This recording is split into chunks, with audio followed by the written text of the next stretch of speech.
Kumusta po sa inyong lahat? Ako si Paulo Fernandez at ngayon ay tatalakayin natin ang paksa ang Antiga, senyales ang namamatay mong bato, at ang natural na solusyon na nasa kusina mo lang. Hindi ito gamot. Hindi rin ito operasyon. Ito ay pagkain. Ito ay pagkain na napakapamilyar sa atin. Marahil ay kinakain natin araw-araw nang hindi natin nalalaman, ngunit may kakayahang gisingin at buhayin ang namamatay na bato. Mahirap man paniwalaan, ibabahagi ko sa inyo ang kwento ni Geng Santos. 69 taong, gulang mula sa Quezon City. Napakalusok ni Geng Santos.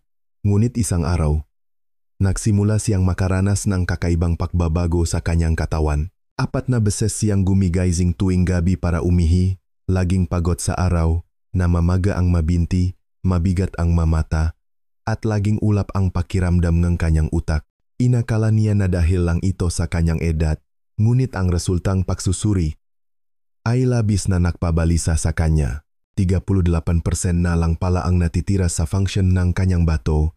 Nagbabala ang doktor, kung hindi bubuti ang kanyang bato, kailangan na niyang magsimulang magdialisis sa loob ng ilang buwan. Huminto muna tayo at isipin ito. Isang buhay na 3 beses sa isang linggo ay kailangang pumunta sa ospital para salain ang dugo sa loob ng ilang oras. Unti-unting nang hihina ang katawan, nawawalan ng gana kumain at hindi makatulog ng mahimbing. Hindi na ito sakit. Ito ay isang bilangguan sa sariling katawan. At para sa maraming matatanda, ito ang pinakamalaking takot, ngunit nakaroon ng swerte si Geng Santos. Hindi niya kinailangan magdialisis. Hindi dahil sa gumamit siya any espesyal na gamot o dahil sa operasyon. Ang lahat ay nagsimula sa isang napakalit na pagbabago sa kanyang almusal na iminungkahi ko na hindi niya inaasahan. Sa loob lamang ng ilang linggo, naramdaman niyang lubos na nagbago ang kanyang katawan. Mas malalim ang kanyang tulog. Nabawasan ang pag-ihi sa gabi at luminaw ang kanyang balat. Pagkalipas ng 3 buwan, ang buong pamilya ay lumuha sa kagalakan sa resulta ng pagsusuri. Halos 1,000% ang gumaling ang function ng kanyang bato.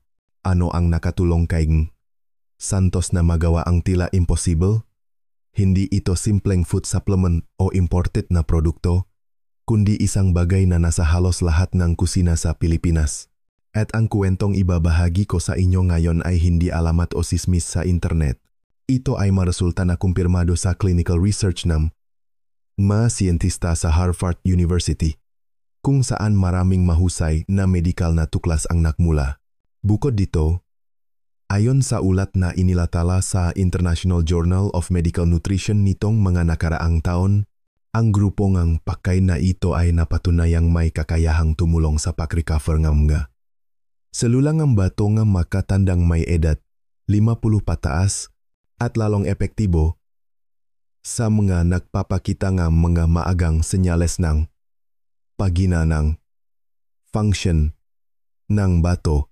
Sa pag-aral na ito, sinabi ng mga eksperto na ang ilang natural na compounds na matatagpuan sa ilang partikular na pagkain ay maaring makatulong sa pagising ng mga natutulog na selulang bato, pagbawas ng pamamaga, at pagpapanumbalik ng function ng pagsasala ng dugo. Sa madaling salita, may kakayahan ang katawan na pagalingin ang sarili nito kung bibigyan lamang ng tamang nutrisyon.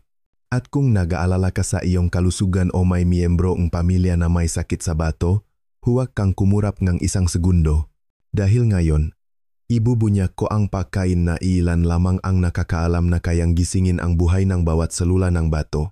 Malalaman mo kung bakit may kapangyarihan itong ibalik ang mahinang bato na pinag-aralan pa rin nga modernong medisina. At higit sa lahat, kung paano mo ito may sasama sa iyong pang-araw-araw na dieta ng simple, ligtas, at hindi mahal. Kung sa tingin mo ay kapakipakinabang ang impormasyong ito, huwag kang magatubiling i-click ang subscribe button. Hindi para sa akin, kundi para sa kalusugan mo at ng iyong mamahal sa buhay. Ilang minuto lang ang kailangan para mapanood ang video.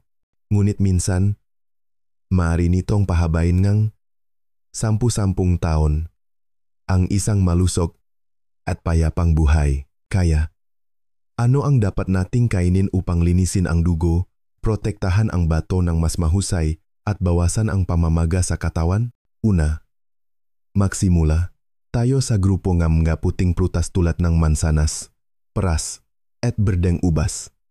Hindi nakataon na tinatawag sila ng mga nutrisyonista na blood cleansing trinity.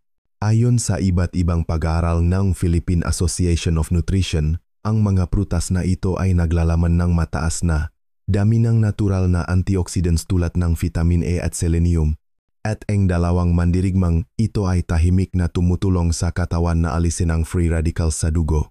Ang mga free radicals ay maliliit na molekules na nagdudulot ng pamamaga, sumisira sa mga daluyan ng dugo, at nagpapahirap sa bato. Kung regular mong kakainin ang grupong nga puting prutas na ito, ang mga antioxidants ay parang gatekeepers na nagpoprotekta sa mga selula, nagpapalab ng dugo, nagpapadaloy ng sirkulasyon, at tinutulungan ang bato na hindi na kailangan pang salain ang napakaraming toxins. Ang maganda pa, ang mga prutas na ito ay napakaangkop para sa mga matatanda. Madali itong diges, mas kaunting bloating, at kung kakainin sa tamang paraan. Halimbawa, pagkatapos ng 1 oras pagkatapos kumain o kasama ng mamani, makakatulong din ito sa pagpapatatak ng blood sugar. At alam niyo ba, ayon sa estadistika mula sa Philippine National Institute of Health, ang pagkain lamang ng isang mansanas o pras araw-araw ay makakabawas sa panganib ng pamamaga ng daluyan ng dugo ng halos 25%. Sunod, gusto kong pag-usapan ang grupo nga hilaw na mani, isang grupo ng pagkain na maliit ngunit may malaking nutritional value. Ang mga mani tulad ng walnuts, flax seeds, chia seeds, at sunflower seeds ay mayaman sa omega-3 at natural na amino acids na tumutulong sa pagpapahit ng circulatory system. Maari mo itong isipin ng simple. Kung ang daluyan ng dugo ay ang tubo and tubig sa bahay, ang omega-3 ay parang langis na pumipigil sa pagbabara o kalawang sa tubo. Kung maayos ang daloy ng dugo, mas madali ang pagsasala ng bato, mas epektibo ang paggana ng atay, at nakakakuha ng sapat na nutrisyon ang mga selula para sa pagaling. May magtatanong sa akin, matanda na ako at mahina na ang aking ngipin. Paano ako makakakain ng mani? Ngumiti lang ako at sinabing, ibabat lang sa tubig ng ilang oras. Pagkatapos ibabat, mas lumalambot ang mani, mas madaling nguyain, at mas nagiging aktibo ang mga enzyme sa mani. Parang ginigising ang natutulog na enerhiya sa loop nito.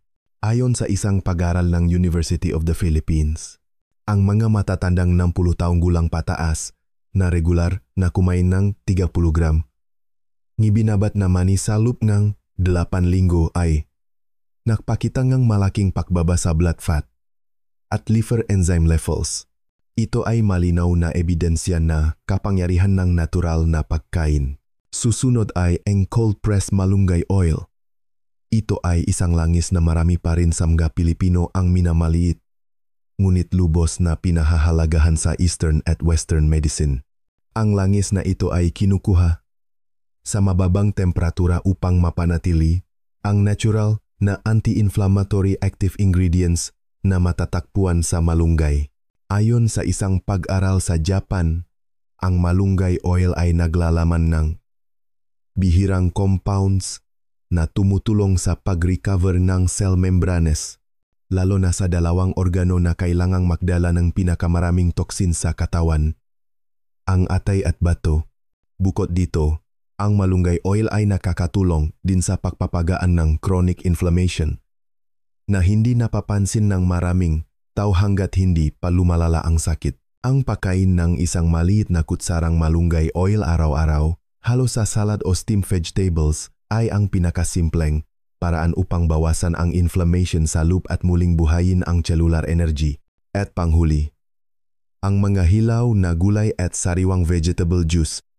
Alam kong may ugali ang mga Pilipino na kumain ng pinakuluang gulay o fermented kimchi. Hindi mali ang gugaling giyon. Mabuti ito. Sa panunaw, ngunit may isang katotohanan na hindi alam ngang marami. Kapag ang gulay ay niluto ng matagal, 80% ngam enzymes at bitamina ay nawawala. Sa kabilang banda, ang mga enzymes sa hilaw na gulay ang ginintuang susi na tumutulong sa katawan na mag-digest ng mayos at pagalingin ang mga selula nito. Kung araw-araw kang iinom ng isang baso ng sariwang vegetable juice, halimbawa, isang pinahalong carrot, celery, at cucumber juice, unti-unting lilinisin ang iyong dugo. Mas magiging mayos ang sirkulasyon, magiging stable ang tibok ng puso, at mas magiging malinaw ang isip. Gusto kong ibahagi ang isang detox recipe sa umaga na matagumpay kong ginamit sa maraming pasyente. Kailangan mo lang mahanda ng 100 gram ng carrot, 40 gram beet, isang cucumber, at 6 tangkay ng celery. Ay juice ang maito at inumin mga 30 minuto bago mag-almusal. Ang carrot ay naglalaman ng beta-carotene na nagpoprotekta sa mga selula ng atay at may antioxidant effect. Ang beet ay nagtataguyod ng produksyon ng red blood cells na tumutulong sa dugo na magdala ng mas maraming oksigen. Ang cucumber ay tumutulong sa natural diuresis na binabawasan ang pasanin sa bato, at ang celery ay naglalaman ng natural na compounds na nagpapalaki ng gadaluyan ng dugo, nagpapababa ng presyon ng dugo, at nagpapakalma ng tibok ng puso. Sa isang maliit na baso araw-araw, makakatulong ka sa paglilinis ng dugo ng iyong katawan, pagbibigay nutrisyon sa ate, pagbabawas ng pamamaga, at paglilinis ng circulatory system ng walang anumang gamot. Sa mga eksperimento sa Pilipinas, ang mga taong napapanatiling ugaling pag-inom juice na ito sa loob na 8 makakasunod na linggo ay nagpakita ng malinaw na pagbuti sa function ng pagsasala ng dugo at kakayahan sa detoxification sa pamamagitan ng bato. Ito ay resulta ng pagtitiyaga. At bagaman hindi mabilis, ito ay sustainable at ligtas. Gayunpaman, kasabay nga dapat gawin, gusto kong bigyan mong pansin ang isang mahalagang punto. Maraming ugali na sa tingin mo ay mabuti ay tahimik na sumisira sa iyong katawan araw-araw. Una, ang sobrang pagpakulong gulay. Madalas inisip ngang matatanda na mas malinis kapag mas matagal pakuluan. Ngunit sa katunayan, kapag sobrang tagal lutuin ang gulay, nagbabago ang fiber nito at lumilikha ang compound na tinatawag na calcium oxalate, na isa sa mga sanhing kidney stones. Ayon sa rekomendasyon ng Philippine Medical Research Institute, ang mga matatanda ay dapat mabilis na pakuluan ang gulay upang mapanatili ang natural nitong berde at crispy texture. Ang bahagyang nilutong gulay ay hindi lamang masarap, kundi halos buo pa rin ang mga bitamina at mineral nito. Pangalawa, ang sobrang pagkain ng lean meat. Maraming tao ang umiwas sa matatabang karne dahil sa takot sa mataas na blood fat, ngunit kumakain ng maraming lean meat tulad ng pulang karne at dibdib ng manok. Ito ay mukhang malusog, ngunit sa katunayan, kapag ang katawan ay nagdigest ng sobrang animal protein, tumataas ang uric acid level sa dugo na nagpapataas ng panganib ng gout at arthritis at nagpapahirap sa bato na magsalain ng mas maraming waste products. Ang pinakamahusay na paraan ay balansehin ang animal protein at plant-based protein. Halimbawa, kumain ng kaunting karne araw-araw, ngunit magdagdag ng beans, mushrooms, mani, at berdeng gulay. Sa ganoong paraan, nakakakuha ang katawan ng sapat na protina nang hindi nabibigatan ang bato. Pangatlo, at isang bitak na nahuhulog ang maraming tao, ay ang artificial sweeteners. Ngayon, napakaraming sugar-free products ngunit karamihan ay gumagamit ng artificial sweeteners. Ang mga substance na ito ay maaaring makagambala sa regulasyon ng insulin ng katawan na nagpapahirap sa pancreas at atay. Ayon sa isang ulat ng Philippine Food and Drug Administration noong 2022, ang mga matatanda na regular na gumagamit ng artificial sweeteners ay may mas mataas na panganib na magkaroon ng metabolic diseases, type 2 diabetes, at neurodegenerative diseases. Kaya, kung gusto mo ang matamis, pumili ang natural at may mababang epekto sa blood sugar tulad ng chocho sugar o pinatuyong dates. Hindi ko ibinabahagi ang lahat ng ito para takutin o gulatin ka. Sinasabi ko ito dahil kung nakikinig ka hanggang dito, naintindihan ko na gusto mong mamuhay ng malusok, mahaba, at malaya mula sa pagdepende sa gamot. Upang maging ganoon, kailangan nating kumain ng mas matalino, hindi lang mas marami. Hindi lang para busugin ang tiyan o para sa lasa, kundi para pakainin ang ngasalulang ng tunay na nutrisyon. Dahil hindi kailangan ng katawan ng marami, kailangan lang nito ng tama. Kung malinis ang dugo, malusok ang daluyan ng dugo, at malusok ang bato, susunod din na magiging malusok ang lahat ng iba pang organo. At upang makamit ito, ang lahat ay nagsisimula sa kung paano ka kumakain. Simula ngayon, hindi kailangan ng malaking pagbabago. Isang maliit na bagay araw-araw ay sapat na. Magdagdag isang basong vegetable juice, bawasan ang isang pirasong karne, bawasan ang asin at asukal, maligo ng kaunti pa, at huminga ng mas malalim. Magpapasalamat ang katawan sa iyo sa pamamagitan ng magaan na umaga, mahimbing na tulog, at mas matibay na lakad. Dahil ang kalusugan ay hindi nakmumula sa milagro.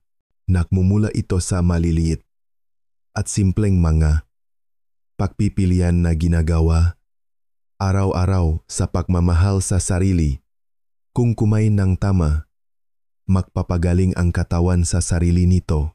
Ngunit kung kumain ng mali, kahit na ang mga pagkain na sa tingin mo ay malusok, ang mga resulta ay magiging napakaseryoso.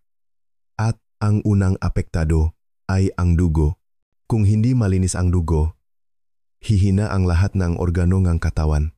Kaya, ano ang maruming dugo at ano ang tahimik na nagpaparumi sa iyong daloing dugo? Sa madaling salita, ang maruming dugo ay isang kondisyon kung saan ang dugo ay naglalaman ng sobrang waste products, labis na taba, free radicals, at inflammatory compounds. Nagpapalapot itong dugo, nagpapahirap sa sirkulasyon, at nagpapababang kakayahan ng mga selula na magdala ng oxygen at nutrients. Isipin ito. Kung ang iyong madaluyan ng dugo ay ang tubo ng tubig, ang maruming dugo ay parang makapal na dumi sa loob ng tubo na nagpapabagal ng daloy ng tubig. Minsan ay nakbabara at minsan pa'y nagpatulo ng tubo. Kapag lumapot ang dugo at narumihan ng toxins, tumataas ang presyon sa puso, nakukulang ang supply ng dugo sa utak, at kailangan ng bato at atay na magtrabaho ng doble para maglinis. Ang kondisyong ito ay tahimik na umuusat, ngunit ang mga resulta ay lubhang mapanganib. Ayon sa ulat ng Philippine Heart Center noong 2023, mahigit 60% ng matatandang pasyente ay nagpakita ng masenyales ng malapot na dugo at accumulation ng oxidative stress kahit na normal ang kanilang basic test results. Ang pinakamasama ay araw-araw nating dinudumihan ang sarili nating dugo sa pamamagitan ng mga pagkain na sa tingin natin ay hindi nakakasama. May tatlong karaniwang grupo ng pagkain na tinatawag kong tahimik na mamamatay dugo. Una, ang mamantika at piniritong pagkain, maging crispy fried fish o golden brown french fries sa mataas na temperatura. Nagbabago ang cooking oil at lumilika ng free radicals. Ito ang pangunahing sanhing pamamaga, pagkasirang selula at pagpapalapot ng dugo. Pangalawa, ang sobrang lutong gulay. Gusto mo bang lutuin ng husto ang gulay para madali kainin at diges? Ngunit ilan lang ang nakakaalam na kapag sobrang tagal lutuin ang gulay, nakbabago ang water-soluble fiber nito at lumiliha ang calcium oxalate compounds. Ito ay dumidikit sa mga pader ng daluyan ng dugo, bumubuong bato, o nagpapaliit ng mga daluyan ng dugo, at panghuli, ang refined carbohydrates o puting tinapay, instant noodles, at puting bigas na hinugasan ng husto. Ang mga pagkain ito ay mabilis na nagpapataas ng blood sugar na nagpapahirap sa katawan na maglabas ng mas maraming insulin at ito ay nagdudulot ng pamamaga ng ugat at akumulasyon ng taba sa dugo. Ano ang magiging resulta? Ibabahagi ko ang isang totoong kwento. Signa Reyes, 67 taong gulang mula sa Cebu, ay naging vegetarian sa loob ng mahigit 5 taon. Iniwasan niya ang karne at isda at kumakain lamang ng pinakuluang gulay at puting kanin at araw-araw siyang umiinom ng multivitamins. Naniwala siyang napakalusog niya. Ngunit isang araw, nagsimula siyang makaroon ng high blood pressure, namamaga ang mabinti sa gabi, at nabawasan ang ihi, ngunit walang sakit, lagnat, o malinaw na sintomas. Sa ospital, sinuring ang doktor na may peripheral vascular occlusion at mataas na uremic toxin sa dugo. Ang dahilan? Napakalapot ng dugo at kulang sa self-cleansing enzymes. Kaya sobrang nagtrabaho ang bato. Gulat na gulat siya. Malusok naman akong kumakain? Bakit ako nakasakit? Ang sagot ay ito. Aninaye, anila ruati, anila umakain ata, ania umay, manina umaiti, anina anti, malusok kan naman akong kumakain. Bakit ako nakasakit?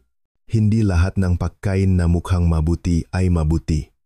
Ang tamang diet ay dapat naglilinis ng dugo, nagpapabuhay ng selula, at patuloy na tumutulong sa detoxification. Kapag narumihan ang dugo at lumapot dahil sa sobrang taba at pamamaga, alam mo ba kung aling organo ang unang nagdurusa?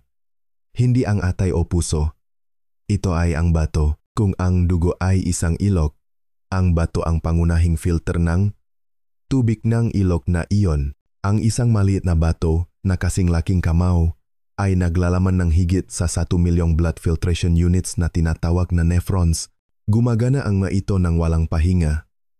24 oras sa isang araw na nag-aalis ng toxin sa katawan. Ngunit kapag marumi at maraming toxins ang dugo, kailangan na nephrons na magsikap na 2 o 3 beses kaysa sa dati. At unti-unti, bumabara at namamatay ang nephrons, ngunit hindi mo ito nalalaman. Ito ang dahilan kung bakit tinatawag ang kidney failure na silent killer.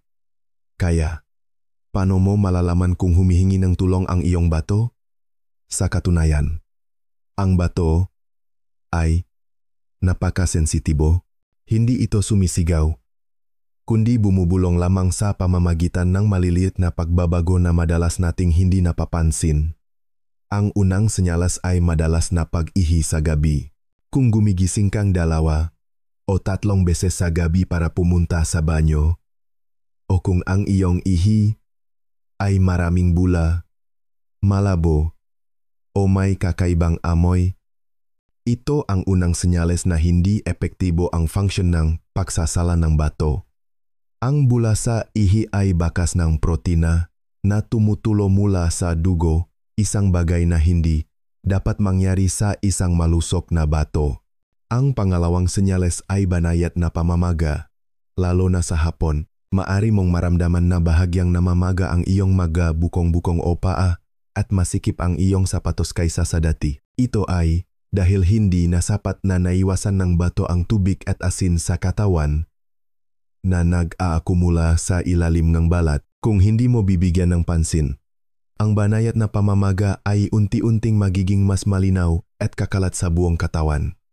Ang pangatlong senyales ay talamak, napakapagod at banayad na sakit na ulo. Kapag hindi maayos na nililinis ng bato ang dugo, nag-aakumula ang toxins na nagpapababa ng dami ng oxygen na dumadaloy sa utak at puso. Kahit sapat ang tulog, mabigat ang ulo at pakiramdam katawan ay matamlay at gusto mo lang humiga. Maraming tao ang nakakaranas ng pagkahilo ng walang dahilan, hingal, at madaling maging irritable.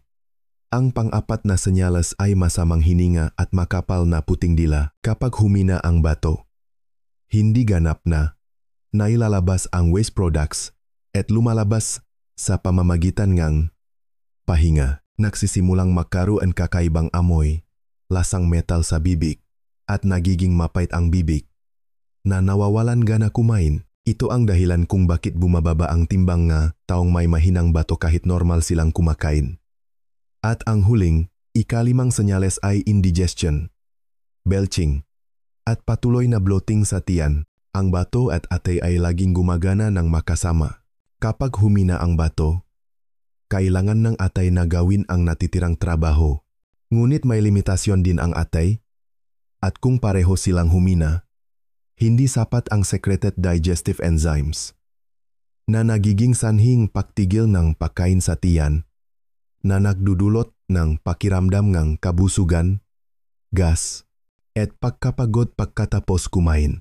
Ang mga senyales na ito ay tila maliit sa unang tingin, ngunit sa katunayan ay mga tahimik na tawag para sa tulong mula sa katawan. Kung balewalain mo ang ito, patuloy na hihina ang maselulang bato, at isang araw, pagpunta mo sa ospital, sasabihin ng doktor, kalahati na lang ang natitira sa function ng iyong bato. Ito ang sandali kung saan nagsisimulang magsisi ang maraming tao, ngunit hindi kayang ibalik ng katawan ang oras.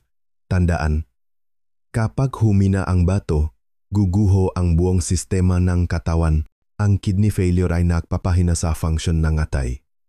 Ang paghina ng function ng atay ay nagpapababa ng acidity ng dugo. Ang maruming dugo ay nagdudulot ng digestive system disorders, nagpapahirap sa puso, nagpapababa ng memorya, nagpapadilim ng balat, nagpapaputing ang buhok ng maaga, at nagdudulot ng sakit sa buto at kasukasuan.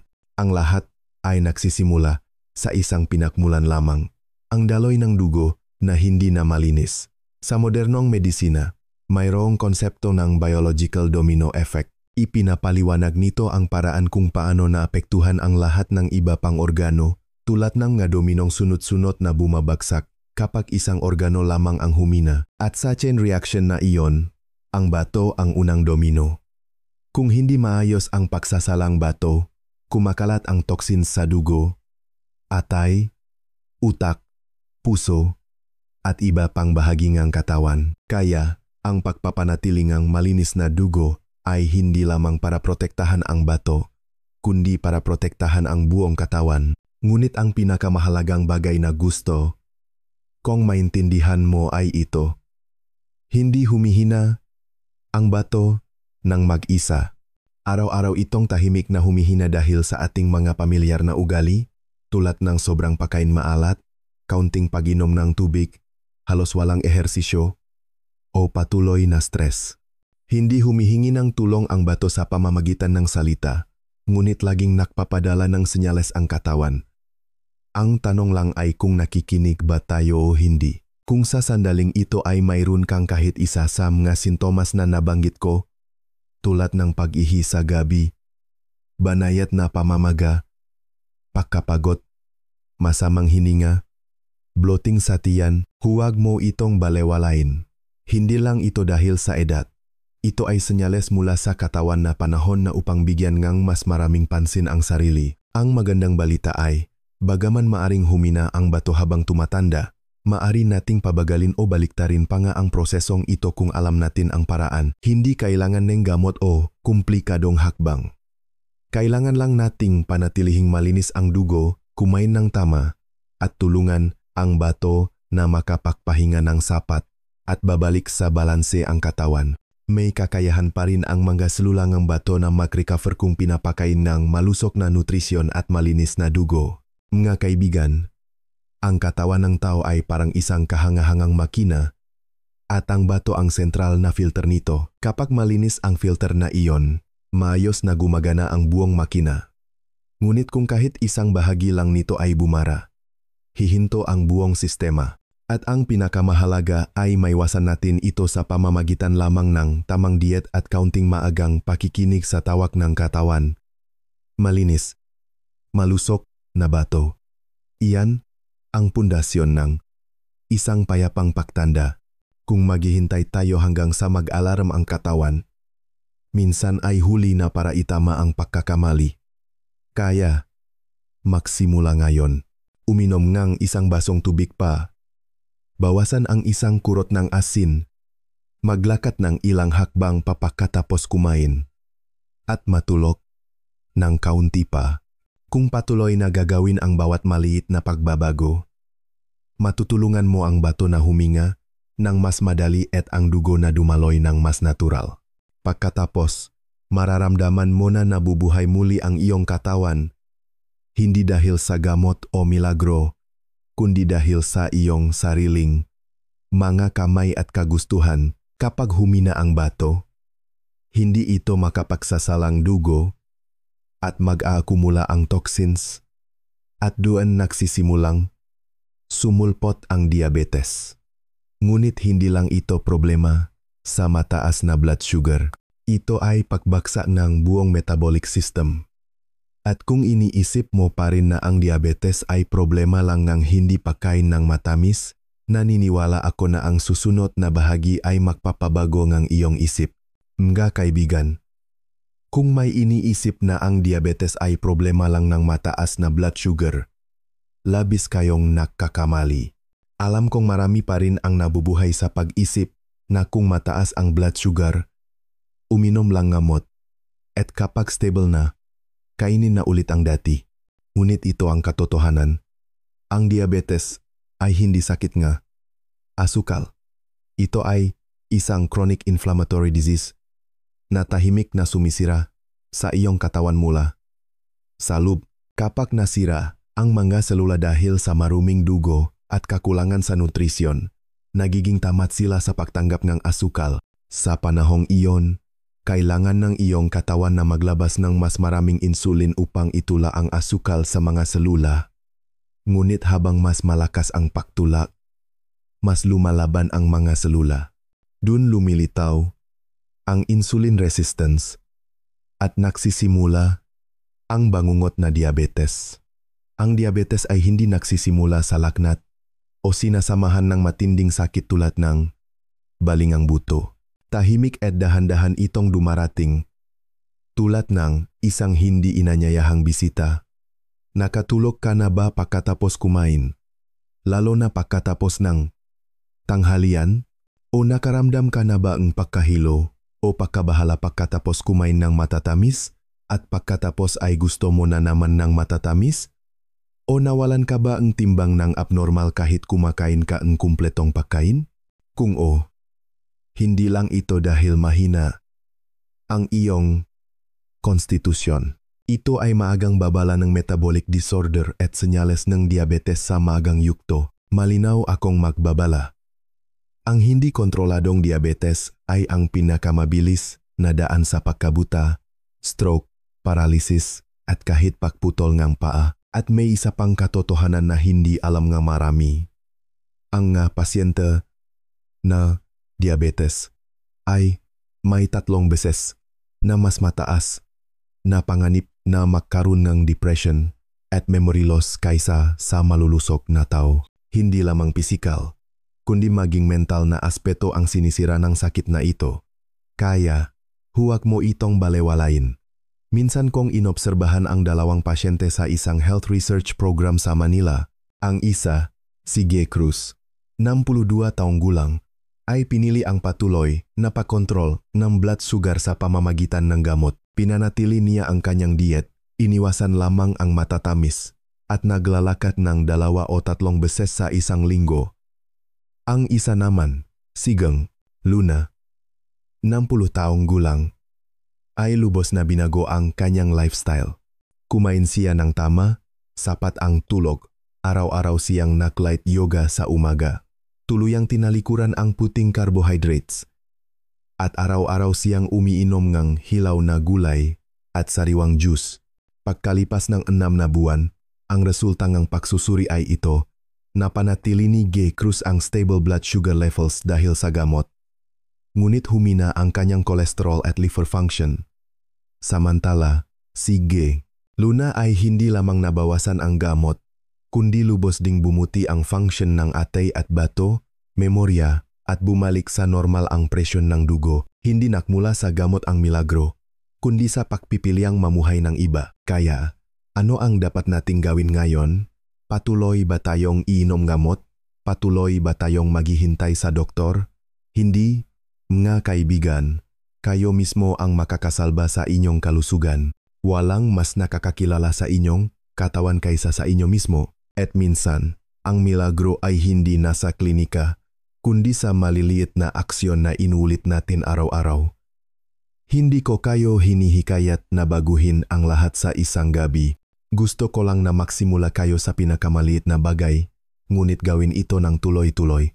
Dahil sa modernong medisina, napatunayan na kahit isang maliit na pagbabago lamang sa diet o exercise habits ay magsisimulang mag-regulate muli ang metabolismo at kakayahan sa detoxification ng katawan sa loob ng ilang linggo. Halimbawa, simulan natin sa kung paano kumain. Kapag dahan-dahan kang ngumungya ng bawat subo, naglalabas ang katawan ng mas maraming digestive enzymes upang tumulong na durugin ang pagkain sa bibig pa lang. Binabawasan nito ang pasanin sa tiyan, atay, at lalo na sa bato. Dahil hindi na kailangan ng bato na magprosesong sobrang waste products na nakmumula sa hindi natunaw na pagkain. Natuklasan ng mga nanaliksik sa Japan na ang mga taong may ugali ng panguya ng pagkain ng mabuti ay may mas stable na blood sugar at blood pressure kaysa sa mga taong kumakain ng mabilis. Kahit 5 minuto lang ang idinagdag sa oras ng pagkain, mas makakapagpahinga ang bato. Susunod, huwag kumain ng sobra sa isang upuan at huwag magutom sa buong araw. Hatiin ang iyong pagkain sa maraming maliliit na bahagi sa umaga, tanghali, hapon, at gabi. Sa ganong paraan, mapapanatiling ang iyong katawan ang stable blood sugar levels na pumipigil sa pankreas at bato na magtrabaho ng sobra. Ayon sa isang pag-aral sa Pilipinas, ang mga matatandang kumakain ng maraming maliliit na pagkain sa isang araw ay may halos 30% na mas mababang panganib ng kidney failure kaysa sa mga kumakain ng 2 malalaking pagkain sa isang araw. Kung kumain ng kaunti ngunit regular, mas mahusay ang absorption ng katawan at maiwasan ang pagkapagod at pagkaantok pagkatapos kumain. At tandaan, ang ehersisyo ang pinakamatalik na kaibigan ng bato. Hindi kailangan pumunta sa gym o mamahaling kagamitan. Maglakad lang ng 30 minuto araw-araw. Relaksahin ang mga balikat. Huminga ng malalim. At dahan-dahang huminga palabas. Ang tamang pahinga ay nagpapasiglang sirkulasyon ng dugo, nagbibigay ng mas maraming oksigen sa bawat organo, at tumutulong sa bato na magsalay ng dugo ng mas epektibo. Sa isang pag-aaral sa Pilipinas, ipinakita na ang ugali lamang ng regular na paglalakad ng 5 araw sa isang linggo ay nakdulot ng kapansin-pansing pagbaba ng toxin sa dugo, lalo na ang urea at creatinine pagkatapos ni 3 buwan. Ito ay itinuturing na natural na ehersisyo para sa bato. Bukod pa rito, uminom ng sapat na tubig. Hindi kailangan uminom ng napakarami, ngunit kailangan itong gawin ng regular. Madalas, hindi nakakaramdam ng uhaw ang katawan ng matatanda, kaya madali silang magkaroon ng dehydration nang hindi nila nalalaman. Kapag kulang sa tubig, lumalapot ang dugo na nagpapahirap sa bato na magsalain. Ang pag-inom na 6,8 basong tubig sa isang araw na pantay na hinahati ay patuloy na naglilinis ng bato, kaya walang pagkakataon na mag-akumula ang toxins. Dito, ang tubig ay maring purified water, tubig na pinakuluan ng gulay, o natural na juice. Kung mas malapit sa natural, mas mabuti, at lalo na kumain ng mas maraming sariwang pagkain. Hindi laging mabuti ang laging niluluto kapag sobrang tagalutuin. Ganap na nawawala ang maraming natural na enzymes na siyang susi sa panunaw at pagaling ng selula. Sa kabilang banda, ang masariwang gulay at prutas, hilaw na mani, at natural na juice ay mayaman sa enzymes, bitamina, at antioxidants na nagpapababa ng pamamaga at nagpapatas ng kakayahan sa regeneration ng mga selula ng bato. Ayon sa isang pag-aral ng University of the Philippines, pagkatapos ng 6 na buwang follow-up, ang mga taong may diet na mayaman sa sariwang gulay at prutas ay nagpakitang 15% na mas stable na function ng bato kumpara sa grupong kumain ng kaunting gulay. Hindi kailangan baguhin ang lahat. Ang pagdakdak lamang ng isang plato ng hilaw na gulay o isang baso ng juice araw-araw ay isang pamumuhunan sa iyong kalusugan. Hindi ko sinasalungat ang papel ng gamot o food supplements. Makakatulong ang gamot sa pagkontrol ng sintomas at pagbabawas ng presyon sa bato, ngunit huwag umasa sa isang tableta lang para sa pangmatagalang kalusugan. Ang gamot ay suplemento, hindi milagro. Ang tunay na milagro ay ang iyong katawan mismo. Kung binibigyan ng tamang sangkap, ibig sabihin, malinis na dugo, malusok na selula, at tamang pinangangalaga ang bato. Gusto kong ibahagi ang totoong kwento ng isang 60 taong gulang na lalaki mula sa Davao. Nang makilala niya ako, nagdala siya ang resulta ng pagsusuri na nagsasaad na nasa critical na antas ang function ng kanyang bato. Nahahanda na ang doktor para sa regular na dialysis plan. Takot na takot siya. At marahil ang takot na iyon ang naging pinakamalakas na motibasyon para magbago siya. Hindi siya sumuko. Nagsimula siya na natural blood cleansing.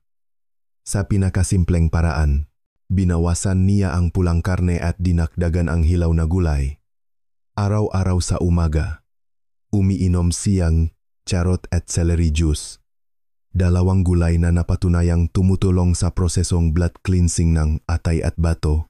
Araw-araw sa hapon, naglalakad siya. Araw-araw sa umaga, nagsasanay siya ng malalim na pahinga. Natutulog sa tamang oras at umiiwas sa stress. Pagkalipas ng 3 buwan, naramdaman niya ang pagbabago. Gumaan ang pakiramdam ng kanyang katawan. Nabawasan ang pag-ihi sa gabi at luminaw ang kanyang balat. Pagkalipas ng 6 na buwan, nang muling suriin, bumalik sa ligtas na antas ang function ng kanyang bato. Sinabing doktor, pagkakita sa mga resulta. Kung ipagpapatuloy mo ito, marahil hindi mo na kailangan ang dialysis. At sa katunayan, hanggang ngayon, malusok pa rin siya. Araw-araw naglalakad at araw-araw gumagawa ng sarili niyang juice sa umaga. Ito ang katotohanan.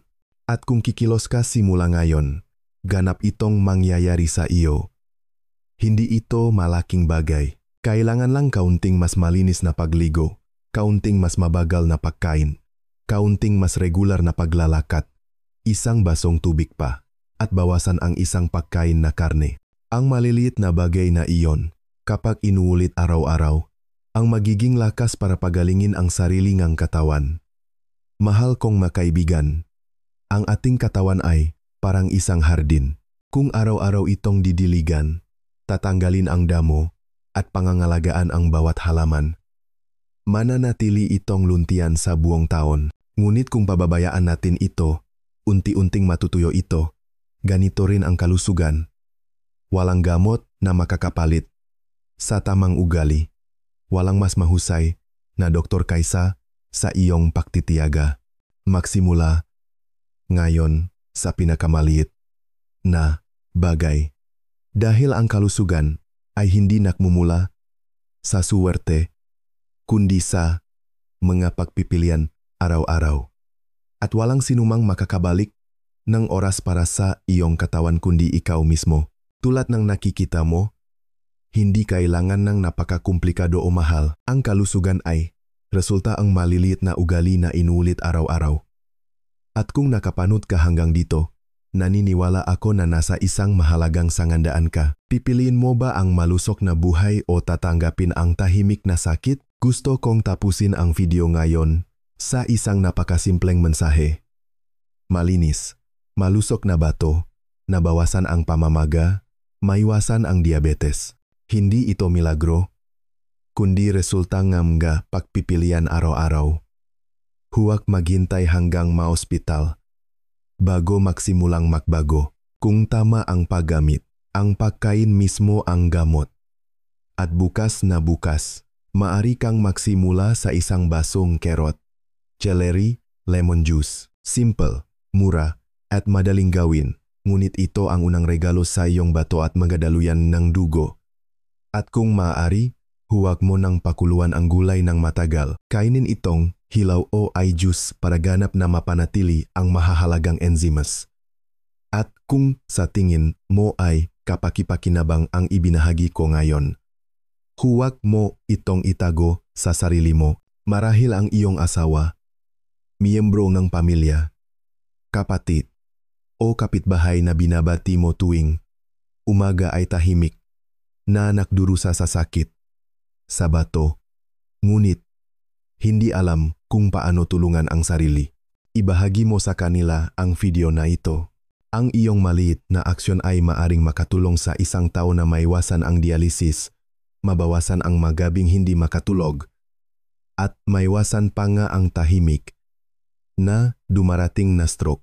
Panghuli, gusto kong hilingin sa inyo ang isang napakasimple ngunit makabuluhang bagay. Mag-iwan lamang ng isang pangako sa seksyon ng komento ng video na ito. Isang pangungusap lang ang sapat, tulad ng, simula ngayon, babaguhin ko ang aking almusal. O araw-araw akong iinom ng carrot at celery juice sa umaga. Hindi ito para malaman ko, kundi para paalalahanan ang iyong sarili araw-araw. Nagsisimula ka sa isang paglalakbay upang buhayin muli ang iyong katawan mula sa pinakamaliit na bagay. At kung gusto mong patuloy na makatanggap ng mga payo na madaling maintindihan, madaling gamitin, at talagang may lalapat sa pang-araw-araw na buhay, ay click ang subscribe button at ion ang notification bell. Sa bawat paggawa mo nito, hindi lang ito isang click na sumusuporta sa akin, kundi isang pangako rin sa iyong sarili. Pipiliin ko ang isang buhay na may kamalayan, isang buhay na aktibo, at isang buhay na may kalusugan para sa akin at sa aking mga mahal sa buhay.